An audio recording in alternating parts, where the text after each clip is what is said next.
Hello friends, আমি beauty চলে এসেছি বিউটিস বেক অ্যান্ড কুক চ্যানেলে। আজকে আপনাদের সঙ্গে একটা 2 টিয়ার কেক শেয়ার করতে। কেকটা ছিল টোটাল আমার 3 পাউন্ডের, আর এটা আমার নিচের টিয়ার, এটা 2 পাউন্ডের করেছি, চকলেট ফ্লেভারের। আমি এটা ফাইনালাইজিং করছি। ক্রাম কোট করে আমি 10 মিনিট ফ্রিজে রেখেছিলাম, তারপরে আইসিংটা করছি। সবসময় আমি প্রসেসটাই ফলো করি। ক্রাম কোটটা অবশ্যই করে আমি 5 মিনিট হলেও ফ্রিজে রাখি, তারপরে বাকি কাজটা করি। এতে করে আমার কাজ করতে সুবিধা হয় অনেক। ক্রামগুলো উঠে আসে না উপর দিকে, সুন্দর একটা ফিনিশিং আমি পাই এখান থেকে। আমি একদম মিডিয়াম পরিমাণ ক্রিম ব্যবহার করছি, আর ক্রিমের সঙ্গে আমি এখানে ব্লু কালার মিক্সড করেছি। খুব আলতো হাতে কাজটা করতে হয় এবং তাড়াহুড়ো করলে হবে না, একটু টাইম নিয়ে ফাইনালাইজিংটা করতে হবে। আমি কিভাবে করছি কাজটা দেখুন, আর যখন যেখানে ক্রিম লাগবে আরও একটু দিয়ে নেবেন। এখানে আমি 1M নজেল নিয়েছি, নিয়ে প্রেস করে সাইড একটু করে টেনে দিচ্ছি।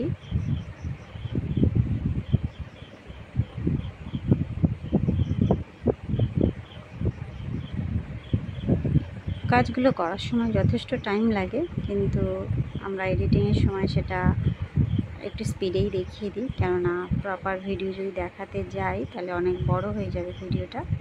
আর এখানে কয়েকটা গোলাপ বানাচ্ছি, প্রেস করছি করে পুরো রাউন্ড করে ঘুরিয়ে নিচ্ছি।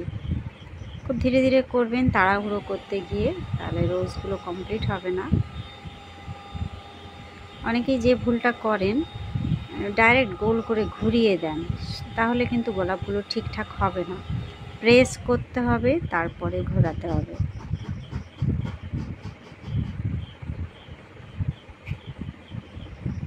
আমি খুব ধীরে ধীরেই দেখাচ্ছি, অনেকে বোঝেন না, প্রশ্ন করেন, সেক্ষেত্রে আমাকে একটু মাঝে মধ্যে ধীরেই দেখাতে হয়। এই যে এইবারে আমি বাকি কাজটা করছি। এইভাবে আমার সারা রাত ফ্রিজে ছিল, এটা সকালের পরিবেশ, এই জন্য দেখে মনে হচ্ছে যেন পুরো অন্যরকম লাগছে। উপরের টিয়ারটা আমি সাদা রেখেছি, আমি ওটাও ফাইনালাইজিং করে ফ্রিজে রেখে দিয়েছিলাম সারা রাত। এটা সকালবেলা আমি বাকি কাজটা করছি। নিচে দুটো মোটা স্ট্র আমি দিয়েছি সাপোর্টিংয়ের জন্য, কেননা উপরের টিয়ারের চাপে যেন নিচের যে টিয়ারটা আছে ওটা বসে না যায়, সেই কারণে উপর থেকে একটা ডাবল আমি ভেতরে প্রেস করে দিলাম।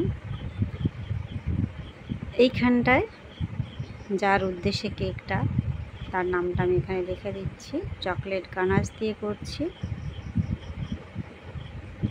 আর এখানে হচ্ছে আমি রেড কালার ক্রিমের সঙ্গে মিক্সড করেছি, দেখে মনে হচ্ছে পিঙ্ক কালার, কিন্তু এটা লাইট রেড। ছোট্ট ছোট্ট করে ফুল করছি, প্রেস করে সরিয়ে নিচ্ছি, মানে ছোট সাইজের স্টার নজেল দিয়ে করলাম।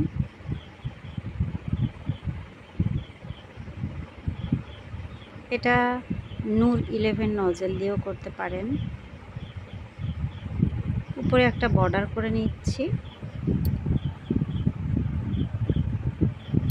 এটাও একটা ছোট সাইজের স্টার নজেল।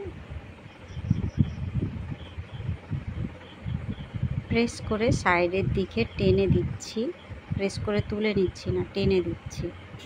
ডিজাইনটা একটু অন্য রকমের হয় আর কি।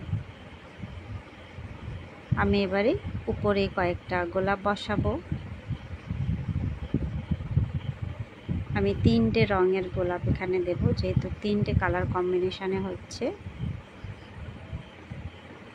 এখানে আমি বড় সাইজের রোজ নজেল ব্যবহার করেছি,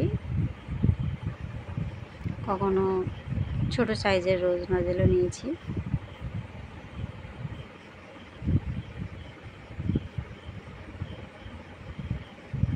এইটা যেরকম আমার ছোট সাইজের রোজ নজেল, মানে নূর R11, আর বড়গুলো হচ্ছে নূর 11।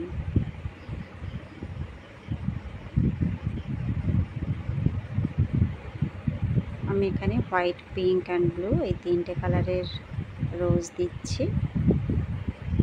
যখন যে ক্রিমটা দিয়ে করছি কাজটা, সেটা দিয়ে কমপ্লিট করে নিচ্ছি কটা রোজ আমার লাগবে সেই হিসাবে।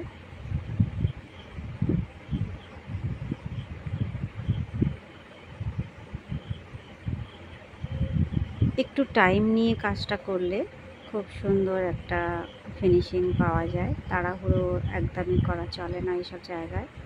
দেখুন কত সুন্দর লাগছে। একটা লোগো আমি এখানে বসিয়ে দিচ্ছি, কাস্টমার এটা বলেছিলেন, আমি প্রিন্ট আউট করে সেটা বসিয়ে দিলাম। একটা সুন্দর দেখে বার্থডে ট্যাগ দিয়ে দিলাম, আর ফটোটা আমি রেখে দিলাম, ওনারা বসিয়ে নেবেন পরে। এই হলো আমার কেকের ফাইনাল লুক বন্ধুরা। কেমন লাগলো? ভালো লাগলে বা একটু হেল্পফুল মনে হলে অবশ্যই একটা লাইক করবেন, চ্যানেলটা সাবস্ক্রাইব করে রাখবেন। দেখা হবে নেক্সট নতুন কোনো ভিডিও নিয়ে। সবাই ভালো থাকবেন, বাই বাই।